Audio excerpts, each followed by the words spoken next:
നമസ്കാരം. തിരുവനന്തപുരം വെഞ്ഞാറമൂടി കഠിനംകുളത്ത് യുവതിയെ കഴുത്തറുത്ത നിലയിൽ കണ്ടെത്തിയ സംഭവത്തിൽ പ്രതിയെന്ന് സംശയിക്കുന്ന യുവാവിനായി തെരച്ചിൽ. ഇൻസ്റ്റാഗ്രാം വഴി പരിചയപ്പെട്ട എറണാകുളം സ്വദേശിയാണ് പോലീസ് തിരയുന്നത്. ഇയാൾ ആതിരയെ കൊലപ്പെടുത്തി കടന്നു കളഞ്ഞുവെന്നാണ് സൂചന. ചൊവ്വാഴ്ച രാവിലെ 11 മണിയോടെയാണ് വെഞ്ഞാറമൂട് സ്വദേശിയായ ആതിരയെ വീട്ടിൽ കിടപ്പുമുറിയിൽ കഴുത്തറുത്ത നിലയിൽ കണ്ടെത്തിയത്. പൂജാരിയായ ഭർത്താവ് രാജീവ് ക്ഷേത്രത്തിൽ നിന്ന് തിരിച്ചെത്തിയപ്പോഴാണ് ആതിര മരിച്ച നിലയിൽ കണ്ടെത്തിയത്.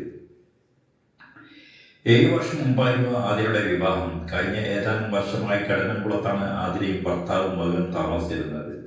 ക്ഷേത്ര ഭരണസമിതി നൽകിയ വാടക വീട്ടിലായിരുന്നു താമസം. ഇന്നു രാവിലെ 8:30 ആതിര തന്റെ മകനെ സ്കൂളിൽ ബസ്സിൽ കയറ്റി വിട്ടിരുന്നു. ഇതിനു ശേഷമാണ് കൊലപാതകം നടന്നത്. കഴിഞ്ഞ ഏതാനും ദിവസം മുൻപ് എറണാകുളത്ത് നിന്ന് യുവാവ് ആതിരയുടെ വീട്ടിലെത്തി പ്രശ്നങ്ങൾ ഉണ്ടാക്കിയിരുന്നു. യുവാവിനോടൊപ്പം ഇറങ്ങി വരണമെന്ന് ആതിരയോട് ആവശ്യപ്പെട്ടതായാണ് നാട്ടുകാർ പറയുന്നത്. അതിനാൽ ഇയാൾ വീണ്ടും വീട്ടിലെത്തി ആതിരയെ ആക്രമിച്ചതാകാമെന്നാണ് സൂചന. മാത്രമല്ല, യുവതിയുടെ സ്കൂട്ടറും മോഷണം പോയിട്ടുണ്ട്. കൊലപാതകത്തിന് ശേഷം പ്രതി സ്കൂട്ടറിൽ കടന്നു കളഞ്ഞതാണെന്നാണ് പോലീസ് കരുതുന്നത്.